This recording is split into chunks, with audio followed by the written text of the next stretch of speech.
Germany की राजधानी Berlin के रेडिसन कलेक्शन होटल में दुनिया का सबसे बड़ा एक्वेरियम मौजूद था। इस बेलनाकार एक्वेरियम में अलग अलग प्रकार की लगभग 1500 मछलियां थी और इसकी हाइट लगभग 46 फीट के करीब थी। इस विशाल एक्वेरियम में 1 मिलियन लीटर तक खारा पानी भरा गया था। लेकिन एक दिन इस एक्वेरियम में कुछ ऐसा हुआ जिसकी वजह से यहाँ की सड़कों में सुनामी आ गई।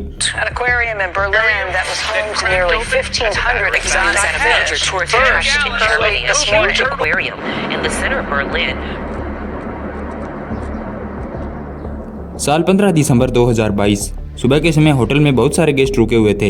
यहाँ हमेशा की तरह ये गेस्ट एक्वेरियम का आनंद ले रहे थे, लेकिन उन्हें अचानक ही एक जोरदार धमाका सुनाई देता है। वे लोग देखते हैं कि एक्वेरियम में एकदम से ही जोरदार विस्फोट होता है और खारा पानी अपने आगे आने वाली हर एक चीज को अपने साथ बहाकर ले जाता है। होटल के पास की गलियां इस पानी की सुनामी से भर जाती है और हर तरफ मछलियों का ढेर लग जाता है। उसी समय रेस्क्यू टीम यहाँ पहुँचती है और लोगों को बचा लिया जाता है। इस सुनामी ने आसपास की दुकानों को भी नुकसान पहुँचाया, लेकिन इस घटना में किसी की भी जान नहीं गई। सिर्फ 2 लोगों को ही मामूली चोटें आई, जिनमें से एक होटल के ही कर्मचारी जे मारिन थे, जो पानी के साथ होटल की खिड़की से होते हुए चॉकलेट की एक दुकान में जाकर गिर गए थे। रेस्क्यू टीम उन्हें किसी तरह मलबे से बाहर निकालती है।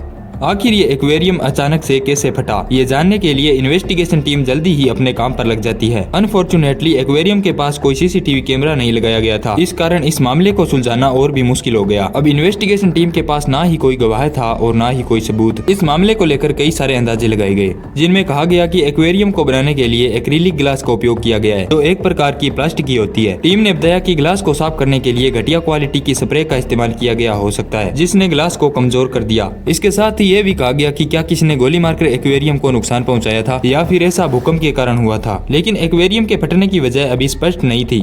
इस कारण मामले की कमान एक्रिलिक स्पेशलिस्ट क्रिश्चियन बॉन्ड और रॉबर्ट किन्नर को सौंपी जाती है।